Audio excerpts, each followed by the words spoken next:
Crash claims a life tonight, and we have an update on a police standoff in Joplin. KOAM News at 10 is next. Now at 10, authorities make an arrest following a police standoff in a Joplin neighborhood. Plus, what some local shoppers think about the idea of re-gifting. And area law enforcement has some advice for post-holiday trash disposal. The 4 states' most watched news starts now. Authorities have a suspect in custody after a standoff today in Joplin. This is KOAM News at 10. I'm Dow Quick. Joplin police were working off of information that a wanted person was inside a home in the Fairview neighborhood. Around 2 this afternoon, they surrounded that home, asked neighbors to stay indoors. About an hour later, SWAT arrived and started calling for a suspect to come out. Authorities say they deployed a robot, and KOAM's Shannon Becker tells us he saw a drone above the home. After gas was deployed into the home, a woman came out of the house late this afternoon. Then this evening, authorities continued to use gas until a suspect came out. Police say his name is Timothy Adams. He was wanted on felony warrants in Barton and Jasper counties, and also felony probation and parole warrant. One person is dead following a fiery crash in Pittsburgh tonight. It happened at the intersection of Jefferson and Rouse. The Pittsburgh Fire Department says a vehicle collided with a tree and caught fire. Fire crews responded and confirmed a person was trapped. The victim died at the scene. Bourbon County County's commissioners tonight approved some plans relating to the new Freeman Health System location in Fort Scott. The location will open by June 1st. The county plans to donate some medical equipment to the hospital, such as scales, ultrasound systems, incubators, x-ray systems, and more. The ER location and an acute care hospital will be inside the old Mercy building. Let's check in with Chief Meteorologist Doug Heddy now for our first look at the weather. Well, it turned out to be a little bit gloomy out there, but temperature is pretty good for us today. 56 was our high, started at 47, actually above our average high of 46 degrees for this time of the year. Let's go outside. We have the clouds, have some pockets of some light drizzle across the region. 52 in Joplin, 49 in Pittsburgh. We're not going to drop off much tonight. Most of us will dip back into the mid 40s. You can see some pockets of drizzle, but a few showers starting to get going in our southern counties. These are going to kind of flare up over the next several hours, especially from Joplin south. That is where the more persistent rain is going to be. But you can see our little upper level wave right across central parts of Oklahoma. So rain increases as we go through the next several hours. Once we get past midnight, pretty persistent along and south of I-44. More rain in the forecast. We're going to look at that here in just a bit. See you soon. Now, while Doug tracks your weather, we have a way you can track Santa. The Santa Tracker lets you track old St. Nick as he makes his trip all across our country tomorrow. You can also check out the fun and games at the North Pole Village. Interactive stuff. It's pretty cool. Just head over to KOAMnewsnow.com/Santa. Law enforcement in Southwest Missouri wants to remind people to be careful when throwing out their boxes and trash after unwrapping Christmas presents. They say it's best to break down those boxes, put them in opaque trash bags or inside the bin. They warn one man's trash could be a would-be robber's treasure. Trash fills up with all the wrapping, boxes, stuff like that, so you leave the big boxes outside your trash can. Want to discourage that a little bit so the criminals don't know exactly what new items are in your house. You're basically advertising you just got a brand new 70-inch TV if you're leaving the box out on the curb. Also, consider taking your boxes to a local recycling center. If someone's going through your trash, well, you can call 911. Officers will investigate if the person is doing more than collecting items, causing a disturbance, or tossing trash in the street or yard. If you're stuck with that ugly sweater your favorite aunt gave you this holiday season, well, don't sweat it. You can always pass it along to someone who'll actually love it. Maybe, you hope. According to a recent survey by Bankrate, 33% of Americans admit to re-gifting something they weren't exactly in love with. And get this, 1 in 3 Americans also think regifting holiday presents is totally acceptable. We visited North Park Mall in Joplin to find out what shoppers really think about this holiday tradition. We don't do that. If she don't like it, we just re-gift her. Oh, no, not at all. I don't. don't re-gift, no. I think re-gifting's okay, but they're gonna like it. Now, according to the survey, 43% of Americans say they have unused gift cards. However, only 8% have regifted those. They kind of like those cards. With the holiday season comes family traditions, many of which might involve candy. According to the National Confectioners Association, more than 90% of Americans will celebrate the holidays with chocolate and other candy. For many families, candy at Christmas is more than tradition. It's about tradition more than about what goes into the stockings. From candy canes to chocolate Santas, Spencer's Sweet Call in Webb City is just one store trying to make the holiday season extra sweet. There's a certain look that people get in their eyes when they have something that they really like. Their eyes light up, and that's what makes it all worthwhile. According to the National Confectioners Association, consumers are expected to spend more than $7 billion on sweet treats just this holiday season. The Coffeyville Public Library hosted a special winter break party for some area kids. It included holiday photos, hot cocoa, cookies, and games. The free event gave kids the opportunity to take part in a seasonal fun activity kind of close to home. It can also be fun for the library staff as well. To me, it's just the spirit of the season. I like doing this kind of thing. I love to see the kids smile and laugh and just be able to have a good time. There's not enough opportunities for joy for some of the kids, especially around here, and I think it's important to give them more of those. The library says they try to provide free events all year for area children. The Nevada, Missouri Public Library also got in on the spirit of the holiday today. Visitors to that library took part in a Family Fun Day, a mini workshop designed to create handmade crafts. Kids, teens, and families were invited. We invited families to join us for a holiday crafts and snacks event. We do this every year in hopes that families will find one of the days out from the school year break to just stop by the library, have some fun crafts and some snacks. And this year we even invited kids to make crafts that they can gift. The library says the event provided a fun way for kids to take something home with them. The House Ethics Committee releases its report on former Florida Congressman Matt Gaetz. We're going to have details for you coming up. Plus, President Biden grants clemency to nearly all federal death row inmates. President Biden has granted executive clemency to all but 3 of the country's federal death row inmates. The move reduces their sentences to life without the possibility of parole and gives them immunity to President-elect Trump's promise to resume federal executions. Erica Brown has more from the White House. President Biden once was a strong proponent of the federal death penalty and wrote legislation to expand it. I am not Mr. Soft on crime. I'm the guy that put these death penalties in this bill. But 4 years ago, he campaigned to end it and paused federal executions when he became president. One of the reasons I'm against capital punishment is, we are confirmed there's at least 195 cases since 1972 that the person who was convicted and about to be put to death was innocent. Now, with less than a month left in his term, Biden said, in good conscience, I cannot stand back and let a new administration resume executions that I halted. President-elect Trump promised to restore the federal death penalty during his campaign. A Trump spokesman calls Biden's decision abhorrent and said Trump will restore the rule of law when he takes office next month. Civil rights groups are cheering Biden's decision.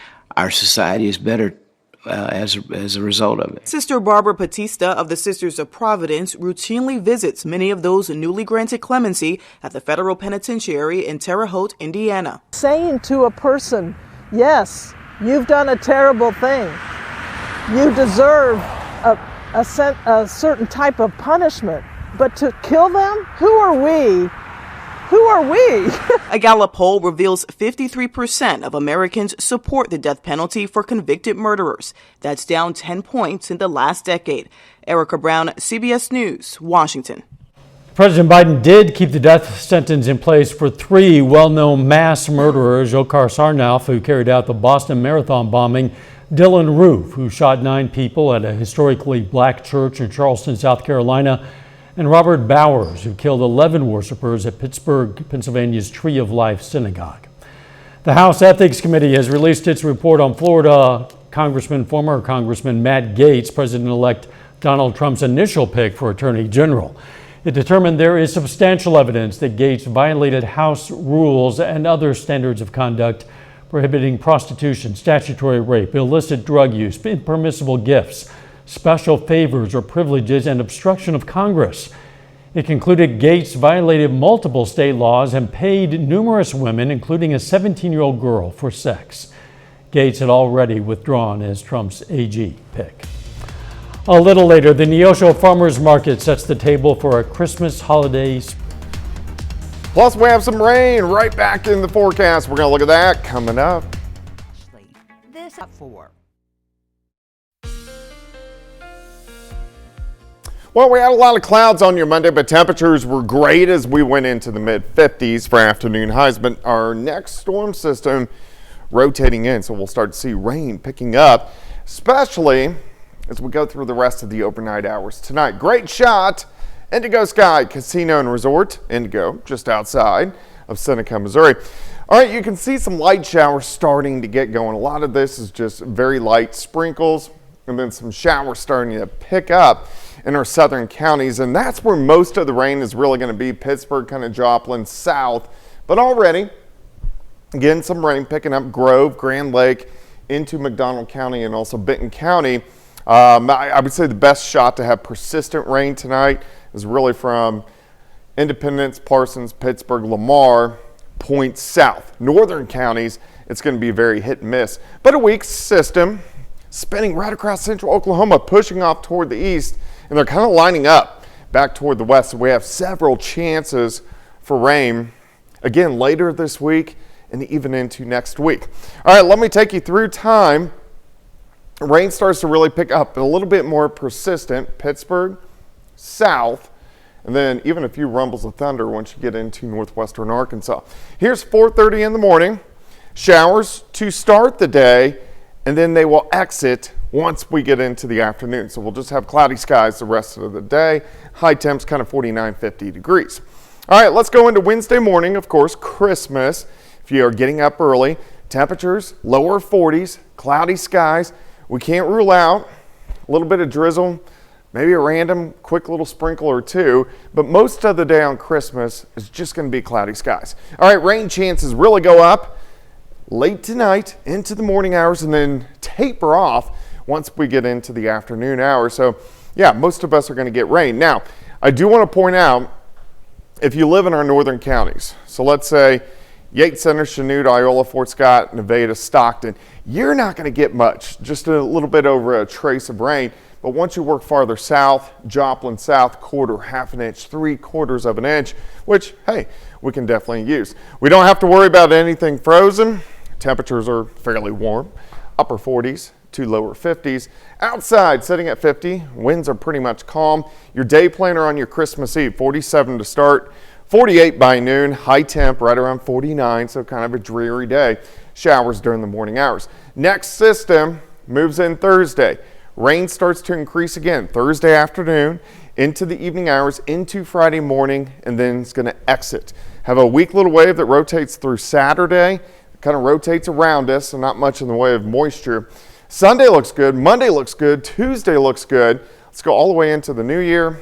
Should be dry, but a pretty big system moves in right behind it, and that's when we're going to have chances to get some wintry weather.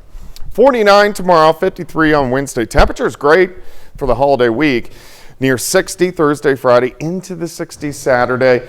And we cool down late next week, but the next 7-8 days, temps pretty good. Doesn't seem like December, that's for sure. No, it doesn't. Doug, thanks.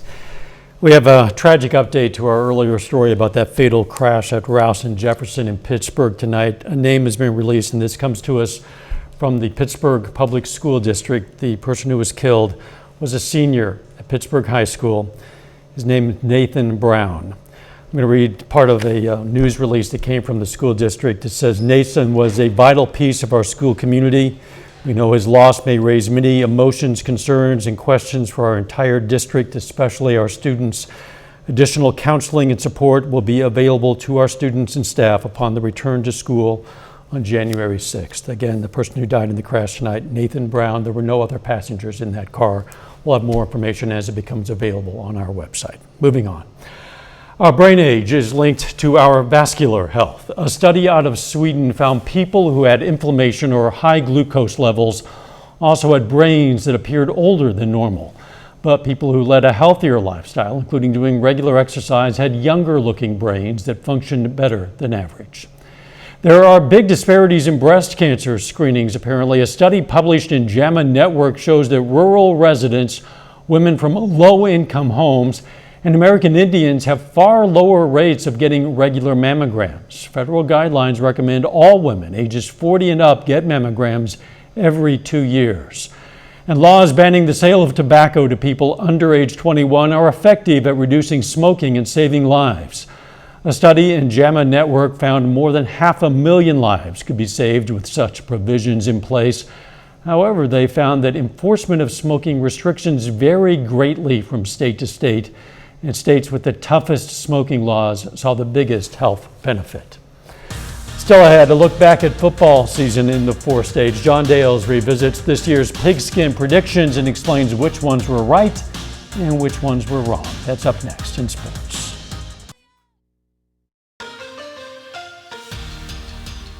Football season has come and gone in the 4 states, and every summer we release our KOAM Pigskin Preview. Then every winter we revisit the predictions we made in that Pigskin Preview. Some were right, and of course some were wrong. And without any further ado, let's see where we knew it and where we blew it in 2024.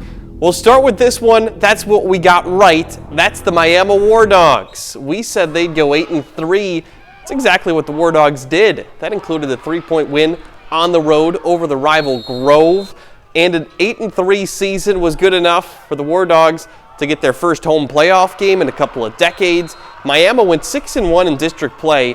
Its only loss was to Wagner, who went undefeated in the regular season district play. Now, we look no further for where we blew it than Frontenac, who we thought would go 5-3. The Raiders, though, blew out our prediction. They blew that prediction out of the water under the direction of head coach Leon Miller, who, of course, began his second stint as head coach for Frontenac this year. Raiders were a perfect 8-0 in the regular season, and that includes going undefeated in CNC play. Their season came to a close at regionals. Over to Missouri now, back to where we knew it. That's the Carthage Tigers. We thought they'd go 8-1. That was dead on correct. The Tigers lost just one game in the regular season against eventual 6A state runner-up Nixa, and led by a strong senior class, the Tigers did not lose a single road game all year. That includes the playoffs. They had 4 members of their team receive all state honors. Staying in Missouri, where we blew it, the Sarcoxie Bears. We thought they'd get just 2 wins, but the Bears reached that win total 2 weeks into the season. To be honest, I'm not quite sure how we got this one so wrong, and you're not going to hear any excuses from me on this one. We just dropped the ball here, and Sarcoxie went on to finish the regular season with 5 wins, then won a first-round playoff game as well. Back to where we knew it, we thought Humboldt would go undefeated, and it did. The Cubs went 7-1 in 2023. They stepped things up a notch this year with a perfect 8-0 regular season record. In fact, nobody came within 10 points of them all year in the regular season. Their offense scored 40 points or more in 7 of those 8 regular season games. Cubs went on to win a regional championship in the playoffs for the 3rd year in a row. We'll stay in Kansas, and folks, we blew it with the Columbus Titans. They were one of the most fun teams to watch in the area. Columbus played a hard-nosed, smash-mouth brand of football. We predicted them to go 3-5 in the regular season, but even while facing tough CNC competition, Columbus finishes with a 6-2 record and won a first-round playoff game as well. The last prediction that we hit head-on at the college level, it's the Pittsburgh State Gorillas. In year 1, under the direction of head coach Tom Anthony, we expected PSU to go 8-2. That's exactly what the Gorillas did in the regular season. Now, things didn't end the way that Pitt State was hoping with that first-round playoff loss to Harding. However, the Gorillas beat Ferris State 19-3 back in August. They were the only team to beat the Bulldogs all year. Ferris State just won the national championship by 35 points on Saturday. And our final prediction that we got very wrong belongs to Labette County. Entering this year, Labette County had finished with a losing record for 5 consecutive seasons, and we thought it would be more of the same in 2024, predicted a 2-6 record, but the Grizzlies proved us wrong. They went 4-4 in the regular season. They also won a first-round playoff game before falling to eventual state runner-up Bishop Miege. That's it for sports. We're back after this. Today, the Neosho, Missouri Farmers Market debuted the Christmas Table Market. The event follows the success of last month's Thanksgiving Table Market.